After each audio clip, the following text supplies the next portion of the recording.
what's up, guys? What's up? We're back, day 2. So today we're going to talk about the new TIE Fighter for Kylo Ren, and we're going to have 2 theories of what me and Lucas both think should come after Rebels is done after this season. Yep. So let's start off with that TIE. What they end up calling it? I think it's Interceptor or whatever. No, it's not. It's not an Interceptor. Well, let's just say it's his TIE Fighter. For Yeah, now. it's his TIE Fighter.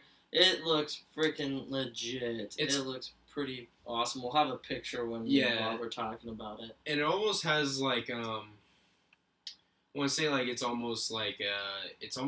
has a Vader design kind of. Yes. A little bit. The body does, but this is a lot longer.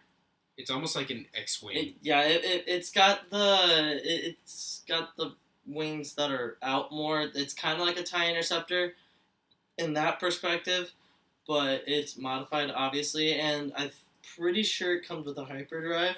Yeah. And I mean, fighters like that usually don't have hyperdrives very often. Right, and I think except Vader, for the TIE Defenders. Yeah, and I think Vader was one of the few of those that had them back in the days of the Empire. So. Yep. So yeah, it was kind of cool. I saw him. I saw it on my YouTube feed via Star Wars Theory. A Star Wars show too. Really good one. Yeah, but no, I think it looks really cool. Like we said yesterday, we're both really. I think Episode 8 is gonna be definitely one of the best we both said Rogue One was definitely like in top 3, top 4 for us. Mm-hmm. I think Episode 8 will push into that too. Yep. And I think just this design more confirms that. Yeah, I think it's ballsy. I think to come out with stuff that you don't really think should come out. Like you think that they would hold this back, but it's like hell no. Kind of give a little sneak peek. Yeah, definitely for sure. I mean, it's Kylo Ren. I mean, he's kind of been not very cool as a villain, so kind of more of a copycat. Yeah, we'll just see how hopefully his character grows, and I really, really hope him and Snoke train on Mustafar in Vader's castle. That would be a great Easter egg for us to see, because I mean, obviously he's obsessed with Vader, and that's Vader's castle and all this and that, and we don't really know what happens to Vader's castle after the Empire falls, anyways. No, so, and I mean, really, canon-wise. Well, I mean, really, I feel like only a few people really knew where Vader even lived. I mean, half the people didn't even know who he was. Thought he was. I mean, like we said yesterday in Lords of the Sith, they thought he was like some like machine. Yep. Which I mean, he is, but he's obviously a man. But yeah.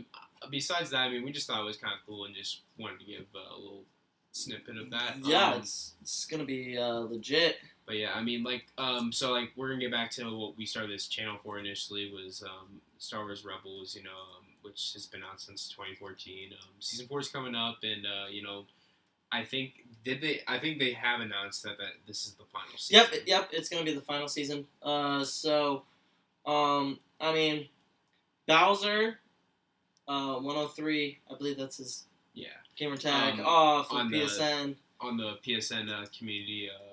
Fresh Voodoo. Go hit that up if you have a PS4. We'll also put that. We're gonna start putting that in the description, as well as our new Facebook group. Yep. Which we'll talk about more. But yeah, we wanted. He had a good idea of what we should go off of for maybe an idea of what the new series could possibly be, and Lucas had the idea, maybe it should be like a Qui-Gon Obi-Wan thing. I was thinking, well, they had comics for Obi-Wan and Anakin, so we're going to kind of both give our own ideas on both of those. So, Lucas. I mean, Qui-Gon and Obi-Wan, I mean, there's not been anything really canon from before Episode 1, and I think there's... We do know that the reason he knows the Duchess is because him and Qui-Gon were with her that's about the only thing. That's the only thing that you really hear about before the Clone Wars or anything like that. So I'd like to see how their relationship kind of grew from Padawan, from Obi-Wan being a young Padawan to kind of maturing into what he eventually becomes in episode 1, and that dynamic between them. And I'd like to see Count Dooku as a Jedi. That'd be kind of cool because, you know, the whole dynamic of Yoda trained Count Dooku, and Count Dooku trained Qui-Gon, and Qui-Gon trained Obi-Wan, and Obi-Wan trained Anakin. So it's kind of like this whole ancestry tree of master and apprentice, and you can see how different each character deals with being an apprentice or a master to the other. Right. Well, the only thing I find hard with the whole Count Dooku thing is that the actor's dead. And he did all the things for Count Dooku. But so I mean, it's not impossible. Like, no, I'm saying, but this is gonna be animated anyways. So why do you need Christopher Lee? Well, who's gonna do the? He did. There was a different actor for the voice acting for. Clone Wars. Oh well, then it's fine. Yeah, but, so you just use him. Yeah, that's a good idea. Like, And another point, I'd like to see the when in the Lost Missions, when he has this like this, it's not a vision, but it's kind of like what he wanted to see. I can't think of the word, but he gets this vision of some sort. It has Qui-Gon still alive.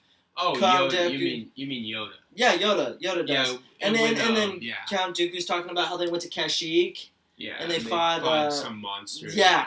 Yeah, I remember. That would be a dope episode to watch. By the way, that season was a Netflix original only for Clone Wars, and it basically what happened was Yoda was in he was on Moraband, and Count Dooku and Emperor Palpatine Sidious followed him, and they were doing like this Sith ritual on him to test him, where he saw magic, he saw his own dark self, and then he saw this this world where no one died, and Count Dooku was still Dooku, Jedi and stuff like that. So I mean, I would love to see that as a and I mean, instead of getting a Yoda movie, like they were all saying that we might get at the beginning when Disney bought. Which I originally thought would be cool, but I don't think it's a good idea because like the mystery builds with Yoda, I think, every time. But I would like the fact to see the relationship between what it was before Count Dooku left the Order. You know what I mean? I think that dynamic right there would be cool. Right, and we have little snippets of what we know, why he left, and all that. Because there's a lot of stuff that goes into that with the General Grievous comic and stuff like that. Is that Dark Horse? Yeah, that's not canon, but I think it very should be, and we'll talk about more about that in my Legends video, which I don't know when that's going to come up, because that's going to be like, I'm hoping that will be like my own thing, where it's going to be like 4 or 5 episodes where I can just dive into whatever. And stay tuned for that. But for my idea, so if you don't know, there is a canon version. I think is it 4 or is it 3? It's 4. It's a 4-part series of the comic. And it's Anakin. It's about Anakin. I'd probably say about about a year. It starts about a year after, maybe not a couple years. It's more like 4 or 5 years. But he's still pretty young. Yes, he's young, but he's not as young as he was in episode 1. It's like in the middle tier of his training in between episode 1 and he goes through different things. Like he built his own training droid that replicated Darth Maul's movements and his lightsaber battle and everything, all that stuff. But I think it'd be kind of cool to go off of that, and obviously you can talk to Dave Filoni, who made the Clone Wars and Rebels, and obviously he can kind of go off of that, and I think you can make a good series and you can kind of, he's a good creator anyways. And he's gonna be the dude. He's probably gonna end up just doing the creative side. I don't think he's gonna do directing, because I don't think he's directed. He hasn't directed anything for Rebels. No, I might be wrong. I think he is still directing, but he's also got a creative hand into what they do with Rebels. Yeah, he's not George Lucasing it. He's still the head of it, but I feel like he knows when to step back a little bit and let other people. So he's not. I think that was the whole thing with George, was he got too stressed about everything. Yep. But no, I think one cool thing would be seeing how Anakin develops this kind of like darkness within him, Mhm. and you could even lead it up. You could lead up until episode 2. The nest of the nest of Duncards. Cards, some like yeah from Yeah, episode 3. But yeah, like there's a bunch of stuff I think that could be incorporated in that. From seeing like then again you can see Count Dooku because he was still a master in the Jedi Council at this point. Oh yeah, he was. He didn't turn until right before the Clone Wars. Yeah, but I'm pretty sure he left like right after Qui-Gon left. After Qui-Gon dies, Count Dooku Okay, well renounces his. Well, we don't really know exactly when, so that would make it canon. You know what I mean? Because it's not really. There's no canon answer to when he actually No, left. unless they made Darth Plagueis canon, then it would be exactly the way I say it. Exactly, but, that's another. yeah. That's another point for another time. But like, yeah, I mean, like, there's so many different, like we said, for anything, there's so many different ways. If It's you Star don't- Wars. If you don't make the book canon, either do it in a movie or do it in a TV show, because you have enough material there. Have him get the story of how Sidious met Plagueis, because it's going to be so important. It is already important to the Star Wars franchise as a whole, because you don't really know how Darth Sidious starts up as a Sith. And in the book, it's kind of creepy almost. He meets. I mean, like I haven't actually read the book, but I've read this scene before. It's he basically Palpatine never felt like he was like close to his family, so he meets Plagueis, who is actually in the banking Inigo plan, Damask, and he basically coaxes Palpatine to kill his whole family. Yeah, and that does. is the most sinister thing I've ever heard or I've ever imagined in a Star Wars. And our point of this, I mean, this is off top. Obviously, this is a little off. I mean, it's kind of it's the same era we're talking about, but the whole thing is it's not canon, so we don't know exactly. So that's the thing is like I feel like some of the books have to be made canon in order for two of these shows of this nature have to like. So yeah. Because it doesn't make it, it's kind of harder on creative because they have to kind of make up everything. Because like, oh well, this isn't canon, so like it's kind of like you have to kind of make something a little similar but different. But then again, they also did say that they will take stuff from books and stuff like that that aren't canon and make them canon. So I mean, for Pablo, come on, make Plagueis canon. I am begging you, because he is downright one of the most important parts to the whole saga, and he's referenced once throughout the whole thing. Yeah. Once. And we still don't, to make that point, we still don't know who Snoke is. I don't think he's Plagueis, He's but definitely not Plagueis. but I wish. I was saying that from like after I saw The Force Awakens, I was like, A, he's got the scars. 2, he looks like immune. 3, he is Plagueis. And then I was like, I started to think about it. I was like, well, it still wouldn't make any sense, the fact that he's 7 feet tall. Mutants are tall. Yeah, creatures. But I don't think Plagueis is. No, he's like 10 feet taller apparently. I think he's more 7 foot tall or something like that. I've heard that he's like ridiculously tall, but who knows? But yeah, I mean, like I don't know if we have anything else. Oh, I mean, we could talk forever. Oh well, Battlefront 2 we haven't talked about at all the last 2 days, and the behind the scenes. You saw that, right? Yeah. So we were talking about this with our boys online on PSN. We're both fans of the Arrow series, which actually the main character she was of the Battlefront 2 story mode. She was actually Amanda Waller. She was Amanda Waller, wasn't she? No, she was Rebecca. She was Oliver. Remember, she was the girl in Vice. The Indian girl. Oh, yep. Okay, yeah, I know who that is. But yeah, like that's kind of cool. But also, what we're just really excited for all this with Battlefront 2 is like it was really cool to see how they're talking about the characters. Like she was talking about how her character's like she's just like So into it. imperial. So imperial, and it's gonna just be different to see that because like almost any other Star Wars game or any Star Wars movie, you're always, I mean, you kind of see a little bit of the Imperial, but you're not like direct. We're gonna see No. every phase from the end of the Battle of Endor up until right Star before, Killer Base. right when Star Killer Base is, right before Episode 7. So this is like, we're talking about like 30 years. Mm-hmm. Yep, Which I think that's the most vast timeline I have ever seen in a video game. Besides, video game. Well, yeah, absolutely. I mean, I don't think anything has gone that far. Maybe like 10 or 15 years, maybe. Yeah, maybe, yeah. But I mean, even for like a franchise like this, like Yeah. the longest. It's a big risk.